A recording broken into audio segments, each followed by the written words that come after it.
Hi hello friends, ಎಲ್ಲರಿಗೂ ನಮಸ್ಕಾರ. ಚಿನ್ನದ ಮನಸ್ಸು ಚಾನೆಲ್ಗೆ ಸ್ವಾಗತ.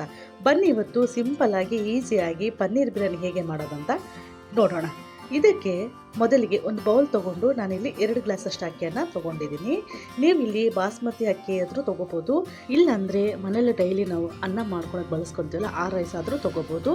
ಈ ರೈಸನ್ನು ಒಂದು ಸಲ ಚೆನ್ನಾಗಿ ವಾಶ್ ಮಾಡಿಕೊಂಡು ಮತ್ತು ಬೇರೆ ನೀರು ಹಾಕ್ಕೊಂಡು ಅಕ್ಕಿನ ಒಂದು ಅರ್ಧ ಗಂಟೆ ನೆನೆಗೆ ಸೈಡ್ಗೆ ಎತ್ತಿಟ್ಕೊಳ್ಳೋಣ.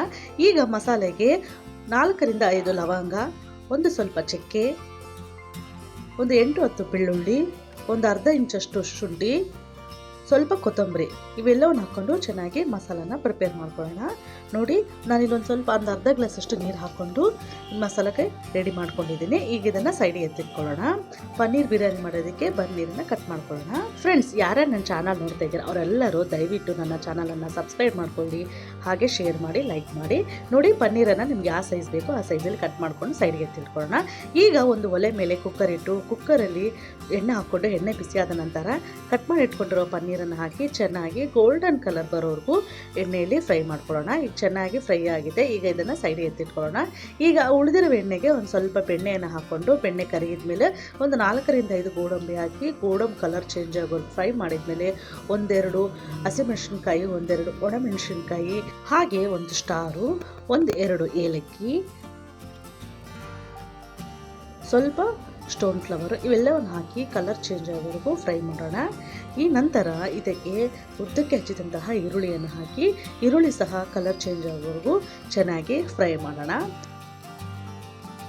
ನಂತರ ಇದಕ್ಕೆ ಒಂದು ಸ್ವಲ್ಪ ಕರಿಬೇವನ್ನು ಹಾಕ್ಕೋಬೇಕು.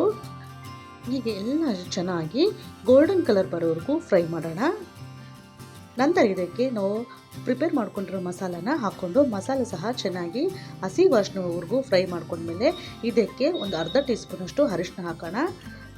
ನಂತರ ಸಣ್ಣಗೆ ಹಚ್ಚಿದಂತಹ ನಾನಿಲ್ಲಿ ಮೀಡಿಯಮ್ ಸೈಜ್ 2 ಟೊಮೊಟೊನ ತೊಗೊಂಡಿನಿ. ಆ ಟೊಮೊಟೊನ ಸಹ ಹಾಕಿ ಟೊಮೊಟೊ ಸಾಫ್ಟ್ ಆಗೋವರೆಗೂ ಚೆನ್ನಾಗಿ ಫ್ರೈ ಮಾಡೋಣ. ನಂತರ ಇದಕ್ಕೆ ಒಂದು ಸ್ವಲ್ಪ ಪುದೀನನ ಮಿಕ್ಸಿಯಲ್ಲಿ ಹಾಕೋಬಾರ್ದು, ಈ ಥರ ಒಗ್ಗರಣೆಯಲ್ಲೇ ಹಾಕ್ಕೊಂಡ್ರೆ ಫ್ಲೇವರು ಚೆನ್ನಾಗಿ ಬಿಡುತ್ತೆ. ನಂತರ ಇದಕ್ಕೆ 1 ಸ್ಪೂನಷ್ಟು ಅಚ್ಕಾರದ ಪುಡಿ, ಸ್ವಲ್ಪ ರುಚಿಗೆ ತಕ್ಕಷ್ಟು ಉಪ್ಪು, ಸ್ವಲ್ಪ ಜೀರಾ ಪೌಡರ್ ಇವೆಲ್ಲವನ್ನು ಹಾಕಿ ಚೆನ್ನಾಗಿ ಫ್ರೈ ಆಗೋವರೆಗೂ ಫ್ರೈ ಮಾಡೋಣ ಆಯಿಲಲ್ಲಿ. ನಂತರ ಇದಕ್ಕೆ ನೀರನ್ನು ಹಾಕ್ಕೊಳ್ಳೋಣ. ನಾನು ಇಲ್ಲಿ 2 ಗ್ಲಾಸ್ ಅಕ್ಕಿಗೆ 3.5 ಗ್ಲಾಸು ನೀರನ್ನು ಹಾಕ್ತಾ ಇದ್ದೀನಿ. ಈಗ ಸ್ವಲ್ಪ ಕಸ್ತೂರಿ ಮೆಂತ್ಯನ ಹಾಕ್ಕೊಳ್ಳೋಣ. ಕಸ್ತೂರಿ ಮೆಂತ್ಯ ಹಾಕಿ ನೀರು ಕುದಿ ಬಂದಮೇಲೆ ನಾವು ನೆನೆಸ್ಕೊಂಡು ಇಟ್ಕೊಂಡಿದ್ವಲ್ಲ ಅಕ್ಕಿಯನ್ನು, ಈಗ ನೀರು ಕುದಿ ಬಂದಿದೆ, ಅಕ್ಕಿಯನ್ನು ಹಾಕ್ಕೊಳ್ಳೋಣ. ಫ್ರೆಂಡ್ಸ್, ಯಾರ ನನ್ನ ಚಾನಲ್ ನೋಡ್ತಾ ಇದ್ದೀರಾ ಅವರೆಲ್ಲರೂ ದಯವಿಟ್ಟು ನನ್ನ ಚಾನಲನ್ನು ಸಬ್ಸ್ಕ್ರೈಬ್ ಮಾಡ್ಕೊಳ್ಳಿ. ಈಗ ಅಕ್ಕಿ ಹಾಕಿದ್ಮೇಲೆ ಒಂದು ಸಲ ಕಲಸಿದ್ಮೇಲೆ ನಾವು ಪನ್ನೀರನ್ನು ಫ್ರೈ ಮಾಡಿ ಇಟ್ಕೊಂಡಿದ್ವಲ್ಲ, ಈಗ ಎಲ್ಲ ಪನ್ನೀರನ್ನು ಹಾಕಿ ಒಂದು ಸಲ ಚೆನ್ನಾಗಿ ಮಿಕ್ಸ್ ಮಾಡ್ಕೊಳ್ಳೋಣ. ನೋಡಿ, ಈ ಥರ ಒಂದು ಸಲ ಮಿಕ್ಸ್ ಮಾಡ್ಕೊಂಡ್ಮೇಲೆ ನೀರು ಕುದಿ ಬರಬೇಕು. ನೀರು ಈ ಥರ ಕುದಿ ಬಂದಮೇಲೆ ಕುಕ್ಕರ್ ಲಿಡ್ಡನ್ನು ಕ್ಲೋಸ್ ಮಾಡಿ ಪನ್ನೀರ್ ಬಿರಿಯಾನಿಗೆ 2 ವಿಸಿಲನ್ನು ಕೂಗಿಸ್ಕೋಬೇಕು. ಈಗ 2 ವಿಸಿಲ್ ಬಂದಮೇಲೆ ಗ್ಯಾಸನ್ನು ಬಂದ್ ಮಾಡಿ ಫ್ರೀಝರೆಲ್ಲ ಹೋದ್ಮೇಲೆ ನಾನು ಕುಕ್ಕರ್ ಲಿಡ್ಡನ್ನು ಓಪನ್ ಮಾಡ್ತಾಯಿದ್ದೀನಿ.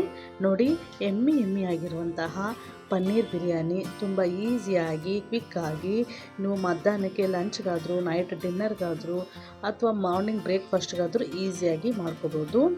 ಪನ್ನೀರ್ ತಿನ್ನೋದ್ರಿಂದ ತುಂಬಾ ಕ್ಯಾಲ್ಶಿಯಂ ಇರುತ್ತೆ. ಮಕ್ಕಳಿಗೆ ಅಂತೂ ಮಾಡಿಕೊಟ್ರೆ ಆರೋಗ್ಯಕ್ಕೆ ತುಂಬಾ ಒಳ್ಳೆಯದು.